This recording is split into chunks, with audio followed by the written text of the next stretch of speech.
Olá, boa tarde, seja muito bem-vindo. Nós estamos ao vivo, agora são 15 horas e 30 minutos, pontualmente, pelo horário de Brasília. Eu sou o Kleber Werneck e a partir de agora você confere comigo as notícias do Brasil e do mundo nesta edição da tarde do Redação Hit. A gente começa falando de economia. A inflação oficial do país fechou, melhor dizendo, 2024 em 4,83% e com isso acima da meta estipulada pelo governo para o ano. Vamos conferir. O IPCA, considerado a inflação oficial do país, mostrou que os preços subiram 0,52% em dezembro. Segundo o IBGE, com o resultado, em 2024, a inflação teve alta de 4,83%, acima do teto da meta da inflação, definida pelo Conselho Monetário Nacional. A meta para o ano era de 3% e tinha uma tolerância de até 4,5%. O resultado de dezembro mostrou uma aceleração da inflação em relação a novembro, quando o indicador subiu 0,39%. O destaque fica com o grupo de alimentação e bebidas, que teve a maior alta percentual no mês, de 1,18%, e também o maior impacto sobre o índice. Em seguida, veio o grupo de transportes, com alta de 0,67%. Foi o quarto aumento seguido dos alimentos, ainda puxados principalmente pelas carnes, como a costela e a alcatra. No acumulado de 2024, o grupo alimentação e bebidas teve a maior variação, de 7,69%.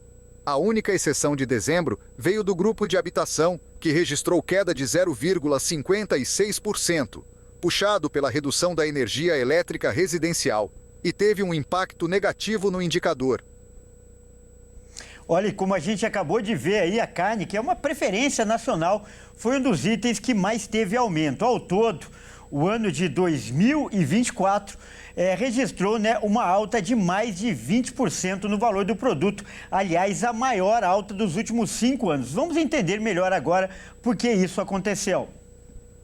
A queda de 9% em 2023, o preço da carne disparou 20,84% neste ano. Segundo o IBGE, esta é a maior alta desde 2019, quando o valor da proteína subiu 32,4%. Neste ano, as carnes se tornaram o item com o maior peso na inflação de alimentos, de 0,52 ponto percentual. Os destaques foram para os cortes populares, como o acém, que subiu 25% no ano, o patinho, que teve alta de 24%, e o contrafilé, com aumento de 20%. O preço da carne só começou a subir a partir de setembro. Entre janeiro e agosto, o valor do alimento registrou quedas mensais, e 4 fatores ajudam a explicar a disparada de preços. O ciclo pecuário, que depois de 2 anos de muitos abates, a oferta de bois começa a diminuir no campo. Outro fator que contribuiu para a alta foi o clima seco e as queimadas, que prejudicaram a formação de pastos. As exportações, já que o Brasil é o maior exportador de carne bovina do mundo e vem batendo recordes de vendas, e a mudança na renda, com a queda do desemprego e valorização do salário mínimo, que estimularam as compras de carnes. Segundo os analistas, esses fatores também indicam que o preço não deverá baixar tão cedo e a alta pode se estender até 2026. Com certeza esse é um assunto que interessa para todo mundo, que afeta a sua vida aí, você que nos assiste. Então, para falar mais sobre isso, nós vamos conversar agora com um especialista. O nosso convidado é o economista Renan Silva. Boa tarde, Renan. Seja muito bem-vindo. É um grande prazer recebê-lo no nosso jornal. Boa tarde, Kleber. Eu que agradeço o convite. É sempre uma satisfação poder atendê-lo. Renan, primeiro então eu peço que você comente esse resultado da inflação em 2024, 4,8%, que acabou, como a gente disse aí, ficando acima da meta para a inflação no ano. Por que o país não conseguiu, na sua avaliação, atingir a meta? Olha, são vários fatores conjugados, né? Mas essencialmente, né, a gente tem do lado, por exemplo, da política fiscal, ali uma maior pressão de gastos, né? E isso realmente já é um fator, vamos dizer assim, expansionista, já é um fator que pressiona a inflação. Somado a isso, de fato, nós tivemos uma melhoria realmente do emprego, e da renda, notoriamente, consequentemente, uma pressão adicional no consumo. Se a gente observar também do lado das instituições financeiras, a gente observa que os bancos voltaram a aumentar a concessão de créditos. Esse movimento estava realmente ali coibido ali no período pandêmico, pós-pandêmico, em razão da inadimplência, do aumento do risco, do endividamento da família, mas agora realmente numa situação um pouco melhor de crescimento da atividade, com renda melhor e emprego melhor, os bancos também voltaram a emprestar e também tivemos aí então mais uma pressão ali inflacionária. Do lado dos produtos agrícolas tivemos, né, aí uma estiagem muito forte e somado a isso tivemos um período ali de queimadas também muito atípico e muito acima da média histórica também, o que reduziu a produção de forma generalizada aí da produção de alimentos. Correto. E, Renan, na prática, quais as consequências para o governo e também para a economia nacional da inflação ficar acima da meta? Olha, o sistema de metas ele foi desenvolvido justamente para a preservação da moeda. A gente sabe que o pior imposto que existe, principalmente para a classe mais desfavorecida, é a inflação, porque a camada mais desfavorecida da população não tem como proteger o seu capital. Então ele pega o recurso que ele ganha e vai ao supermercado, vai ao mercadinho fazer as compras. E lá cada vez ele encontra preços aviltados e, quer dizer, o valor do dinheiro realmente não supre ali a necessidade do dia a dia ali do seu consumo. Então a inflação é muito nociva justamente para a classe mais pobre da situação. Do lado do governo, a gente tem que, por exemplo, salários são corrigidos pela inflação, o salário mínimo acaba sendo corrigido pela inflação. E o salário mínimo, na verdade, ele está atrelado, né? Ele é indexado às aposentadorias, por exemplo. Então acaba afetando também as obrigações do governo quanto ao pagamento das aposentadorias, e isso realmente denota maiores despesas. Então, por isso que o Banco Central acaba tendo que atuar para coibir, né, essa inflação e protegendo a moeda. Como consequências, nós temos basicamente, então, a diminuição do poder de compra do trabalhador e do lado do governo um aumento proibitivo das despesas do governo. Correto. E eu peço que você comente em especial o grupo de alimentos que puxou essa alta e que são gêneros, né, de primeira necessidade. A gente acabou, por exemplo, vendo aí na reportagem a carne, né, que aumentou bastante, o maior aumento dos últimos 5 anos. Como isso deve impactar no comportamento do consumidor para esse ano? Olha, os alimentos, eu entendo assim, foram afetados principalmente por 2 fatores. Um deles, realmente, a forte estiagem e as queimadas, o que gerou menor oferta. Também, adicionalmente, tivemos ali uma pressão relacionada à taxa cambial, né? Então, quando a gente tem ali o real se desvalorizando, a gente tem que os insumos para a produção ficaram muito mais caros. Então, por exemplo, o Brasil é importador de fertilizantes e também importador de ureia, potássio, também para a fabricação do fertilizante também, e com a taxa de câmbio mais alta, isso ficou mais caro e naturalmente isso é repassado nos preços ao atacado, que depois acaba afetando também o varejo lá na ponta no supermercado.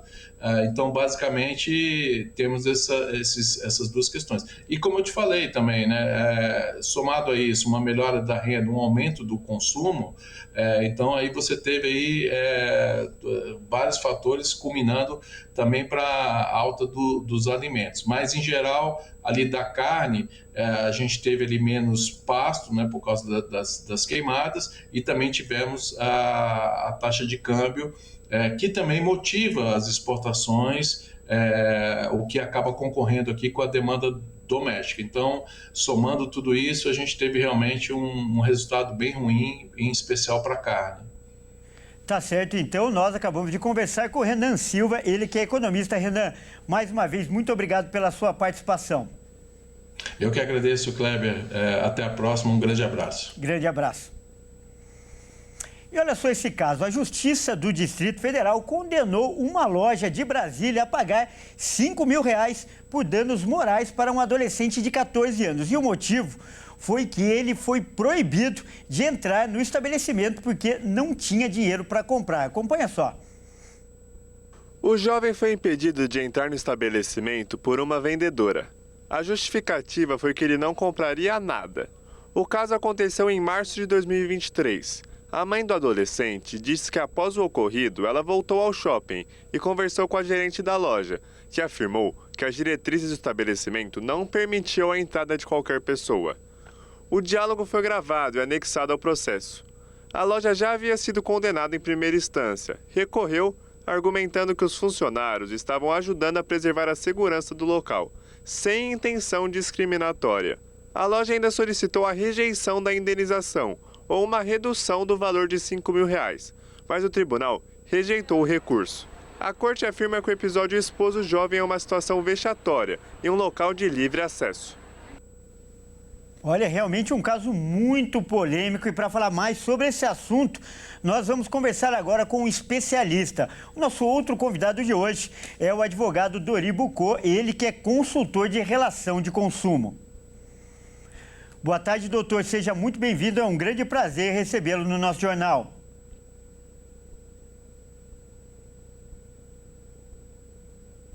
Doutor Dori Bucco, nos ouve? Nós perdemos o contato aí. Doutor, boa tarde, doutor. Seja bem-vindo ao nosso jornal. Eu que agradeço. Muito obrigado.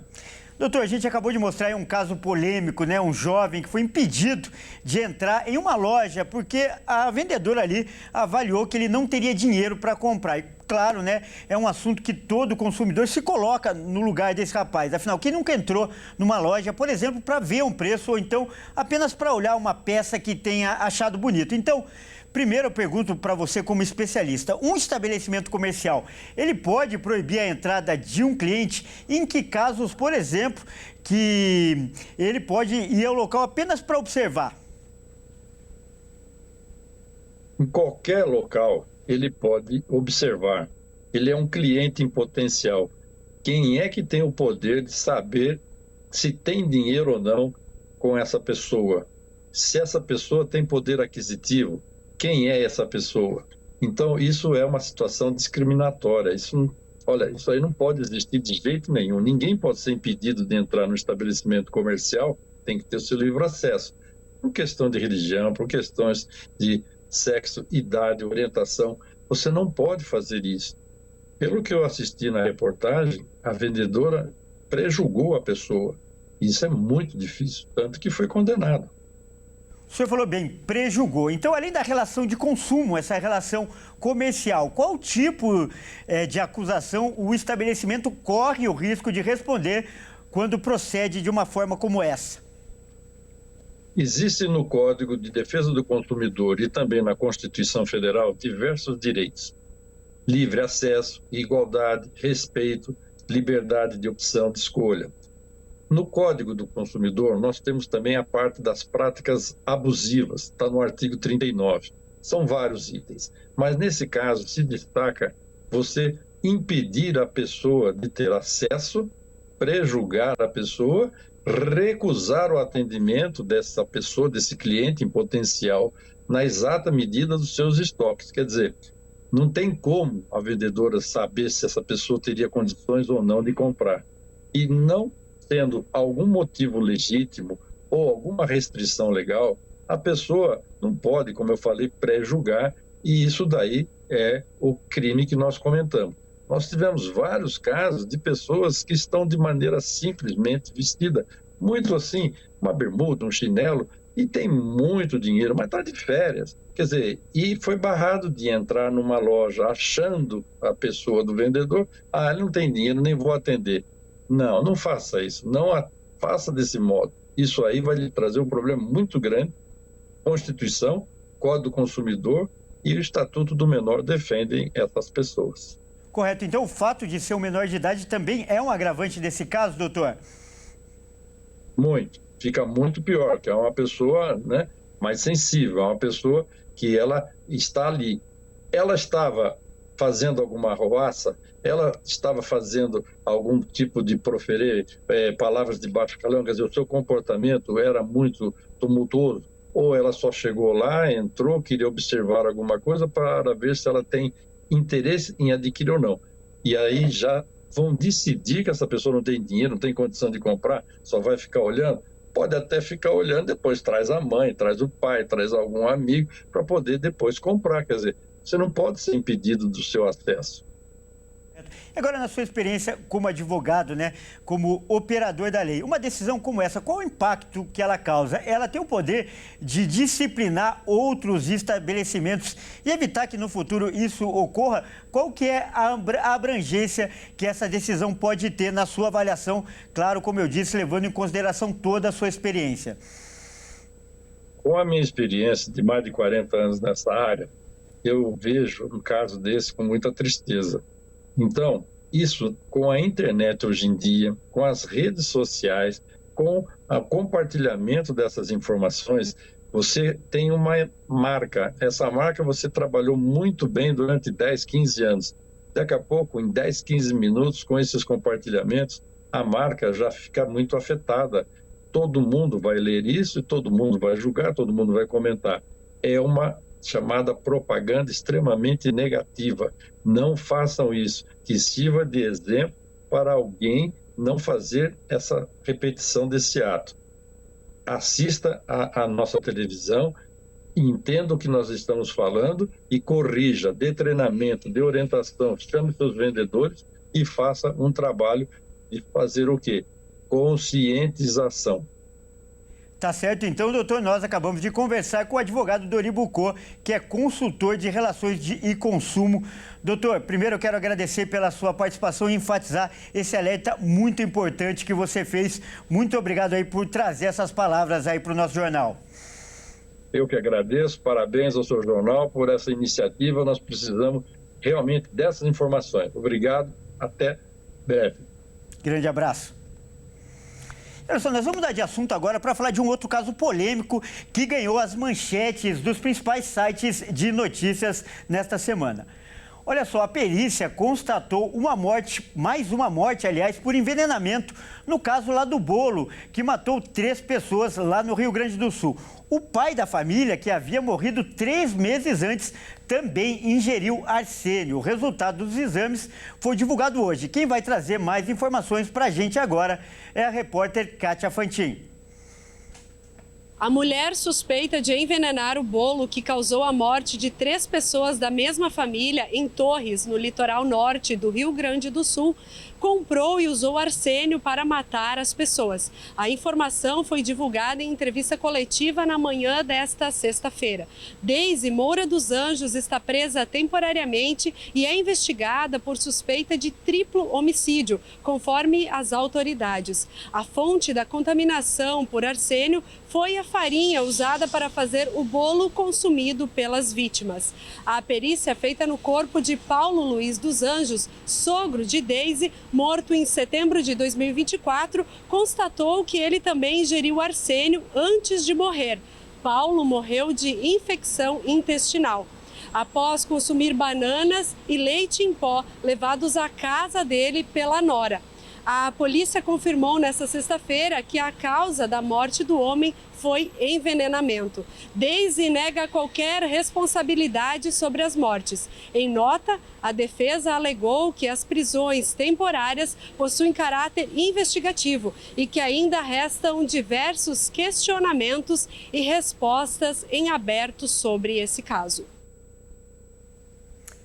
E o Ministério Público de São Paulo vai investigar o acidente com um avião em Ubatuba, no litoral norte paulista, que deixou o piloto morto e 7 pessoas feridas. Isso aconteceu ontem. A intenção é apurar os fatos e eventuais responsabilidades, como, por exemplo, verificar a regularidade da aeronave e também do aeroporto lá de Ubatuba. Vamos ver.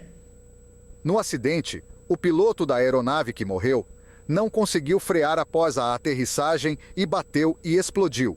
Outras 7 pessoas ficaram feridas, sendo 4 passageiros e 3 vítimas que estavam na praia. A Promotoria de Justiça instaurou um procedimento para apurar as causas do acidente do avião. Modelo Citation 525, fabricado em 2008 pela empresa norte-americana Cessna. Foram solicitadas informações preliminares à Prefeitura de Ubatuba, à Agência Nacional de Aviação Civil e ao Centro de Investigação e Prevenção de Acidentes Aeronáuticos, CENIPA. As demandas devem ser atendidas em até 48 horas. O objetivo é analisar os fatos e eventuais responsabilidades, assim como verificar a regularidade da aeronave e do aeroporto de Ubatuba. O aeroporto de Ubatuba fica em frente à praia, com o mar à sua frente e a serra atrás. Na direção em que o avião pousou, a pista tem 560 metros disponíveis para pouso, embora tenha 940 metros de extensão. Além disso, o manual da aeronave aponta que, em pista molhada, o avião precisaria no mínimo de 838 metros para parar. A Rede Voa, concessionária que administra o aeroporto, informou que a aeronave usou menos pista do que tinha disponível, e ela já era considerada insuficiente para um pouso seguro. Ainda segundo a concessionária, é muito raro um avião com motor a jato pousar neste aeroporto. O aeroporto recebe essencialmente helicópteros e aeronaves turbohélice. O avião que caiu nesta quinta-feira foi retirado do mar durante a noite, 10 horas depois do acidente. Os 4 sobreviventes são da mesma família e estão internados em hospitais da região.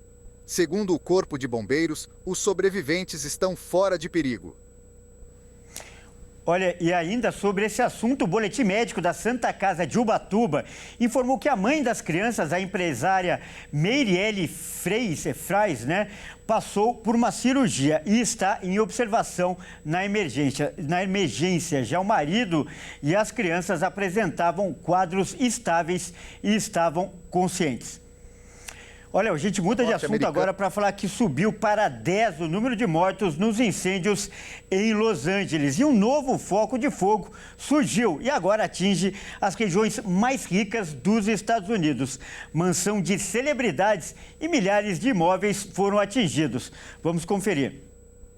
O novo foco de incêndio em Los Angeles foi batizado de Kennedy e se expandiu por 388 hectares em poucas horas. As chamas atingiram a região de Calabasas, no Vale de San Fernando, considerada uma das cidades mais ricas dos Estados Unidos. É uma região conhecida por ser o endereço de várias celebridades. Este novo foco do incêndio teve início a cerca de 3 quilômetros de uma escola que servia de abrigo para pessoas que estavam desalocadas de outro incêndio. O fogo se moveu para o condado de Ventura, na Califórnia, e, segundo as autoridades, o incêndio não foi controlado, mas parou de crescer.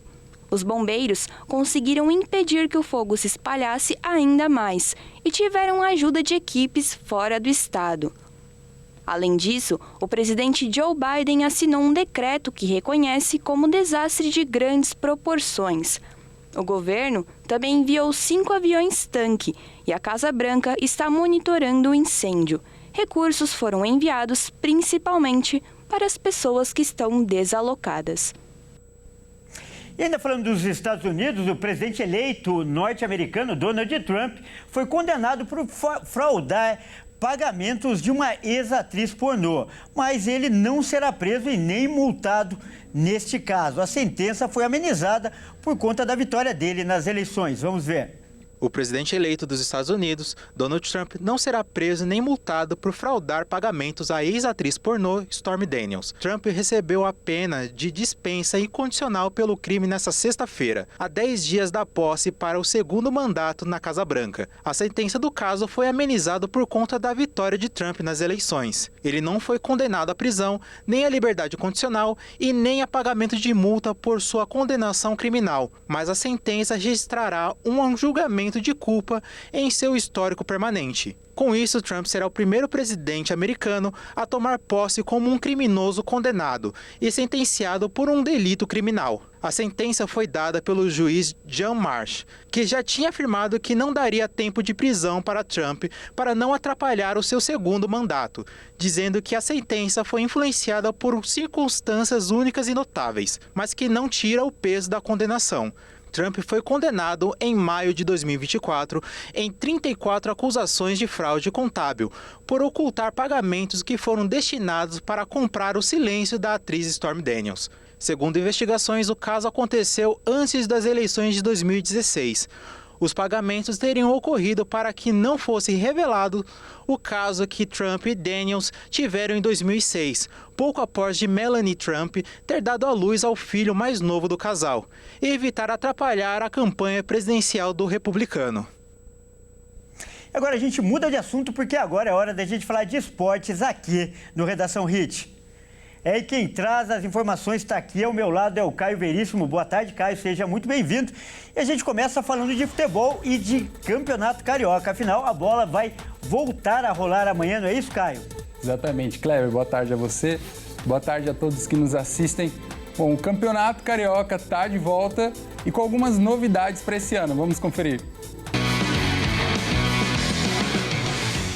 A primeira grande novidade é que o VAR estará presente em todos os jogos do Campeonato Carioca, diferente do ano passado, onde o recurso foi usado somente nos principais clássicos e na reta final do campeonato. Outra mudança é no número máximo permitido de estrangeiros inscritos na partida. De 7, agora o número passa para 9 gringos por jogo.